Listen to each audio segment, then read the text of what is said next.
বেলা শেষে সৌন্দর্য চলে যায়, তবু ব্যক্তিত্ব রয়ে যায়। ভালোবাসা কোনো অপরাধ না।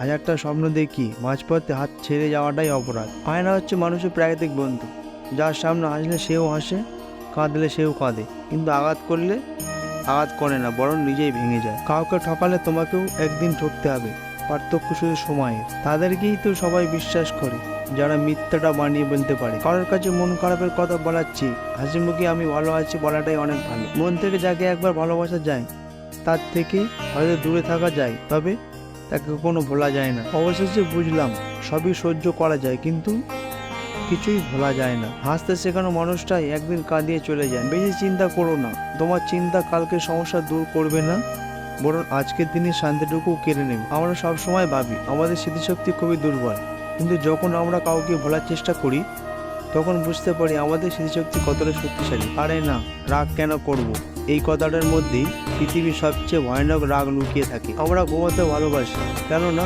স্বপ্নেরা বাস্তবের চেয়ে সুন্দর হয়। শাশুড়ির মুখ থেকে মা ডাক শোনাটাও সত্যি ভাগ্যের ব্যাপার, যা সকল মেয়ের কপালে জোটে না। প্রিয় মানুষের সাথে কথা না বলে থাকাটা সত্যি খুব কষ্টকর। হারানো মানুষ ফিরে আসলেও ভালোবাসার আগের মতন থাকেন। মায়ের সাথে বন্ধুত্বপূর্ণ সম্পর্ক রাখা মানুষগুলো কখনোই নষ্টের পথে যায় না। যে ছেড়ে গেছে তাকে ভুলে যাও, যে সাথে আছে তাকে গুরুত্ব দাও। মানব চরিত্রের একটি মজার দিক হচ্ছে মানুষ সত্যের চেয়ে মিথ্যাটাকে সহজে গ্রহণ করে। আপনার অসুস্থতার প্রার্থনায় কেঁদে ওঠা মানুষটাই হচ্ছে আপনার প্রিয় মানুষ। স্বপ্নও পালিয়ে যায় ঘুম ভেঙে গেলে, আর মানুষ পালিয়ে যায় স্বার্থ ফুরিয়ে গেলে। আপনি যত রেগে যান না কেন, আপনি শেষ পর্যন্ত তাকেই ক্ষমা করে দেন যাকে আপনি ভালোবাসেন। বাবাকে কখনো অবজ্ঞা করবেন না। বাবা যতই গরিব হোক না কেন, বাবার মতো শক্ত হাত পৃথিবীতে কারো নাই। ভেঙে পড়ার কিছু নেই, কারণ চিরদিন কেউ পাশে থাকে না। সত্যি তো এটাই, ভালো মানুষ কখনো কারো প্রিয় হয় না। আমরা যাকে মন থেকে ভালোবাসি তাকেই খুব তাড়াতাড়ি জীবন থেকে হারিয়ে ফেলি। মানুষ তখনই কান্না করে যখন সে তার মনের সাথেও যুদ্ধ করে হেরে যায়। কিছু কিছু মানুষ আছে একজনকে কাঁদিয়ে অন্য আরেকজনের খুশি নিয়ে ব্যস্ত থাকে।